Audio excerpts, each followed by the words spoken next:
Welcome to the Rundown, everybody. I'm your host, Dr. Sam Zender, physical therapist and fitness expert slash enthusiast. Hope you're enjoying your climate wherever you're tuning in from. If you're in Wisconsin or the Midwest in general, it's been a little bit warm, so hopefully you're indoors and enjoying that AC. And it's a very Midwestern thing, it seems, to talk about the weather and enjoy talking about it.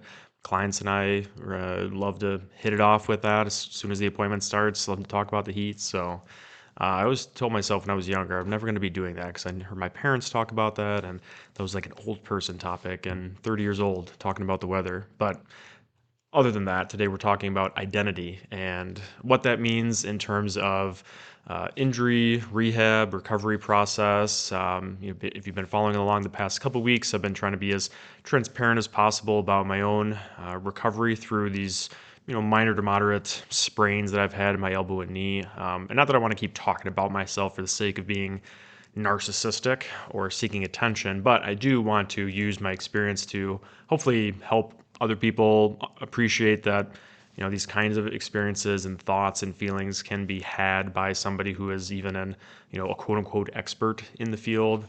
Somebody might tell me just, well, look at your notes, bro, like you have all the answers in school, right, or from school.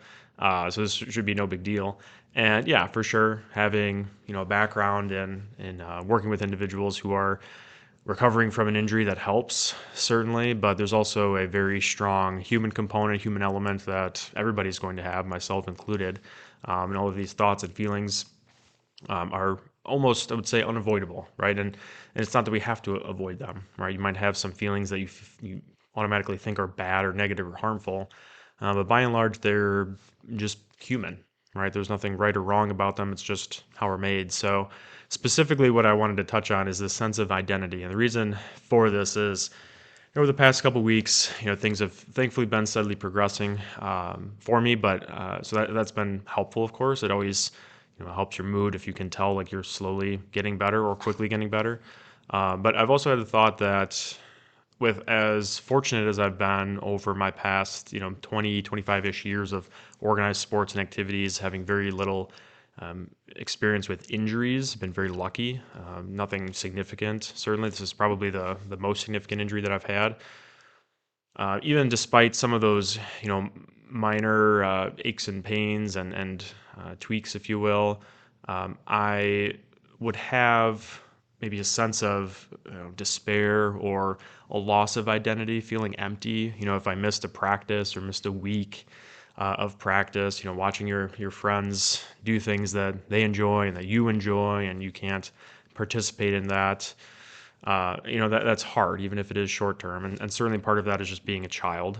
Your sense of time and your sense of seriousness is very I don't want to say skewed because that makes it sound like that your feelings don't matter, but it's very different, of course, than an adult, right? Time and life is going to change our perspective on everything, really.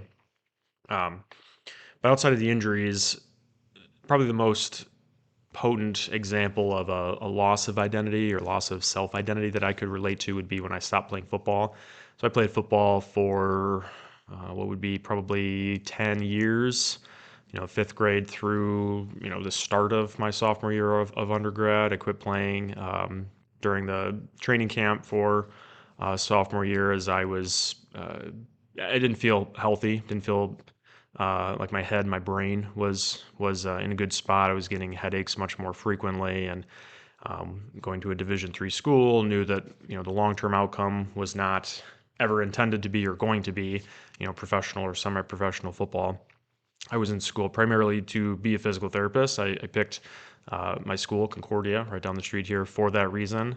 But I love playing football, so I wanted to do two things at the same time, and was in a position where I felt like I had to make a tough decision. So I did, and don't at this point have any regrets. But at the time, and probably for the next 12 months after I decided to stop playing, it was a very empty feeling, and I don't want to overstate it because there's people that go through circumstances much worse than mine. I was able to at least choose when I ended my football career. Unfortunately, many people that choice is made for them through some traumatic injury or from something much more serious. So again, not trying to overstate the situation, but to be fully transparent, it did feel like a huge part of me was gone, right? And you have this thing that you've identified with participating in for years, through your formative years, high school in particular is, I think, where a lot of us really become either entirely or in large part the kind of person that we're going to be for most of your life or all of your life. And so through those very formative years, football was a huge part of what I did and who I was and my identity. Still took school very seriously and still, was I would say well-rounded thanks to my parents being grounded and having me in different types of activities and having a very strong family life at home. All of that helps. But if you'd ask me, who are you or what do you do? Say I'm, play football. That's my identity. That's how I think about myself. And so when that stopped occurring, when that stopped becoming part of my life, it felt like part of me was missing. Part of me was no longer there. And so how do I fill this void? And I've talked about this previously in other episodes where went from football into Olympic weightlifting, did that for a few years, did a couple local meets, which was a ton of fun. And then from that got into CrossFit, ironically, because I used to be a fairly outspoken CrossFit hater, I'll admit, for various reasons. Thinking, oh, those aren't real pull-ups and, CrossFitters just get hurt all the time. And it's, have your opinions, if you will. That's the beauty of this country. But needless to say, I've done a bit of a 180 there, and it's very much opened up my eyes to fitness in general. But that's what I've done, and then into jiu-jitsu, and along all of those phases of activities, right? All of these other, para-fitness phases have also occurred, right? Getting married, having kids, getting a house, all of that, and that's, of course, probably the more significant part of life. But fitness is kind of the direction we're heading in our discussions here in the episode. So we'll focus on that. But through those last couple, steps after football, you start to develop maybe a different kind of identity, right? I never necessarily latched onto anything else quite the same as I did football, and it wasn't because I didn't enjoy any of them. It's not that I didn't enjoy Olympic weightlifting or CrossFit, but you're at different phases of your life where other things start to matter and other things start to take priority, and your sense of identity and how you attach yourself to those activities very much changes, right? So I'm in 5th and 6th grade, first starting out in football. That's one of the most profound parts of my life.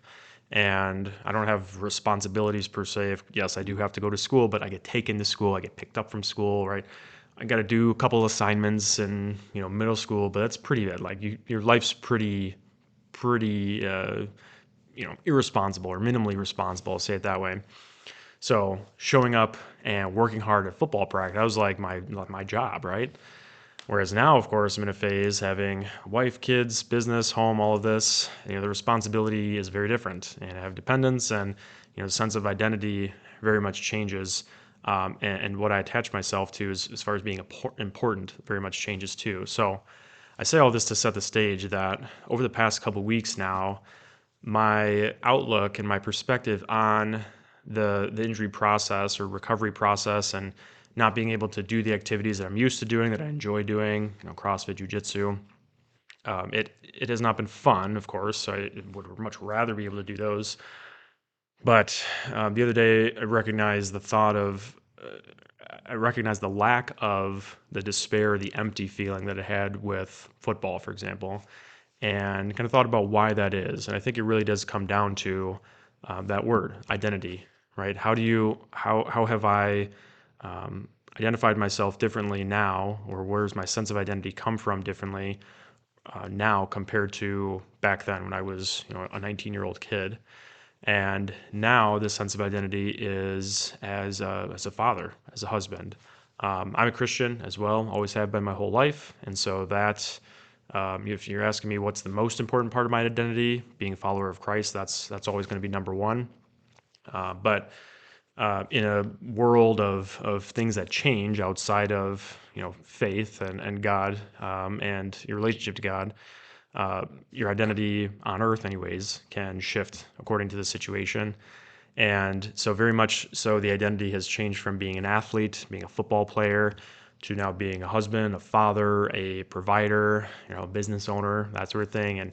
And fitness, of course, being a physical therapist is a huge part of that, and it needs to be integrated. It's not to say that fitness is not as important, or being in the gym is not as important, or I don't care about it. If anything, my health means much more to me now even than it did 10, 11 years ago when I prioritized it to stop playing football, because I'm doing it not just for myself but for those around me that depend on me. But since I'm able to, thankfully, still be able to do those, provider things, still be a dad, I still have my family with me.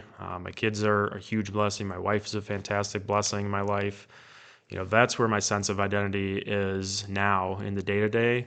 And so, despite not being able to participate in the gym and be with that community, who is also very important to me, everybody I meet there and interact with there is a huge part of my life. But despite that, I have that sense of identity because what has what has grounded me is different than back when I was a kid, let's say. And so the point being ultimately that I hope you all have a good sense of identity where that keeps you grounded despite the waves of life, right? If you are somebody who is, let's say, a high achieving professional, and you also enjoy being competitive outside of work, maybe it's marathons, Ironmans, CrossFit, maybe it's even as something like your beer league softball, whatever it is. If you take that seriously, I'm all for competition. I'm an incredibly competitive person too, and so don't take this as none of that matters or none of it should be important to you. But hopefully, it's not the number one piece that grounds you or that identifies you, or through which you identify yourself, because that is something that is going to change, right? We're not going to be able to participate in those kind of activities all the time. The aches and pains are going to happen. Maybe it doesn't stop you from training, or maybe it doesn't prevent you from being able to compete. But if your standard of high quality of life is dependent on how you feel each day in just your fitness, I would argue that your happiness, your joy, your sense of fulfillment in life is very much going to be tumultuous compared to if you are able to find more of a grounded identity in things that are more consistent, things that are more lifelong, family, for example, other relationships. It doesn't necessarily have to be family per se, but I use mine as an example to say that my kids are, Lord willing, not going away. Wife's not going away. Everything is going to be there at the end of the day, regardless of how I feel, or regardless of how a workout went, or regardless of if I'm able to go to the gym or work out hard or not. Ultimately, what matters is that I'm able to be present with family, and I'm able to be there for them, and they're there for me, and that's where the identity comes from. And there's a lot of strength in that, and a lot of value in that. That no matter how I'm feeling physically, that identity is still there because it's rooted in something that is stronger. And again, going back to faith, I think that's an important reason why having a strong relationship with God is important. He is unwavering. He is not changing, and not necessarily to turn this into a sermon or a lecture on religion per se, but that's really, I think, one of the main values of my faith in particular, is that despite all the ups and downs, the waves of life, the constant North Star, if you will, the guiding principles are unwavering. On earth, though, in a more tangible day-to-day sense, again, that's where I think family and relationships and your sense of community is critical. Maybe you live alone. Maybe you're in a large city and your family doesn't live with you, or you just live away from them in general, and you don't have kids. Your life could be very different than mine. Many people have very different lives than mine, and there's nothing wrong with that at all. So then it just the question becomes, well, where can I get that sense of community? Where can I get that more consistent sense of identity And despite this being a fitness and health podcast or show, I would actually encourage you to maybe not root yourself entirely in your fitness or entirely in the specific activity that you do, because we are much more than just biological creatures. We are much more than muscles and flesh and mitochondria and hearts and lungs, right? There's much more to us and to the human experience than trying to perform our best in exercise or in sport. And again, I'm as competitive as any other person in the area. So don't take this as me saying that a competition is irrelevant or that it's not important. And if you take yourself seriously or if you take your activities seriously, that you're just being childish, because that couldn't be further from the truth. I think competition is extremely valuable, and we should all have something competitive in our lives that forces us to push ourselves, because otherwise complacency can be the silent killer for many of us, living an inactive life and feeling no sense of fulfillment because there's nothing that actually drives you or pushes you to want to be better. But having that sense of a identity rooted in something that is more constant, more lifelong, fulfilling, something that will give back to you as much as you pour into it, is extremely beneficial, and something that will stay with you throughout those phases, right? I mean, I just outlined how my fitness and sport journey changed dramatically, even between 19 to 28, 29, 10 years, trying multiple different types of activities. But family, for example, for me, that's constant. That stays consistent. That I always know who my family is and who's got my back and who's there to support me, and that part is not going to waver or go away. And so when you have that sense of identity, when the downs do happen, the valleys of life, whether it's a minor ache and pain or whether it's something major and you're not able to engage in activity that you love, if your identity is rooted in the things that are more consistent, that are unwavering, recovering through that process is so much easier. And I see this happen all the time for athletes or active individuals where that's not the case, and their sense of self-identity is rooted in that activity that they want to do. And that's a hard conversation to have, because who am I to say how you should feel about something, or who am I to say that your perspective is maybe not the healthiest one? I'm not here to tell people how they have to think or how they should think or feel about certain things, but I do think that there is value again in having the identity rooted in something that is more consistent and that can help you balance out the ups and downs of life. Because I've worked with many individuals who don't have that sense of balance, and it's a difficult spot to be in for myself, because again, I don't know all the intricacies of their life.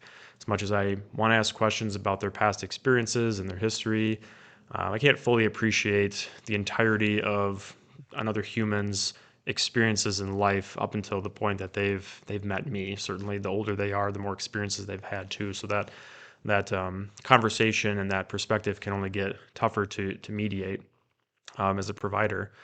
But I do feel like the people who recover the best they have the most stability in their mental, their spiritual, their emotional states.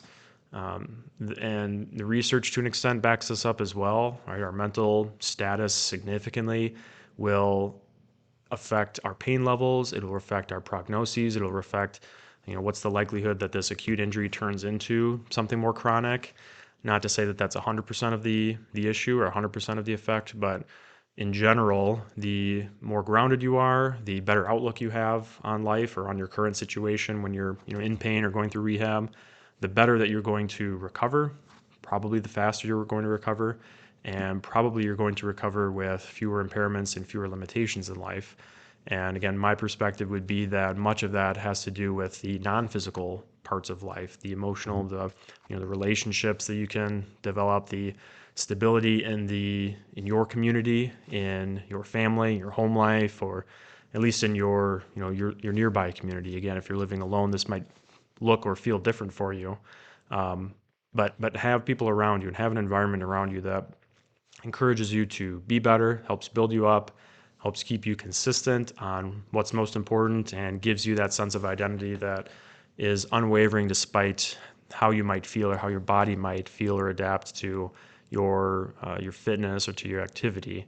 However, there are things that are more consistent and more lifelong than the acute training bout or the acute training cycle that you're in. So, whatever that means to you, find your sense of identity, keep yourself grounded, and you'll find that your pain and your injuries and your recovery process all become much less significant, much easier to tolerate when you have all of those other pieces surrounding you, keeping you grounded and keeping you rooted in that sense of identity that goes throughout your life.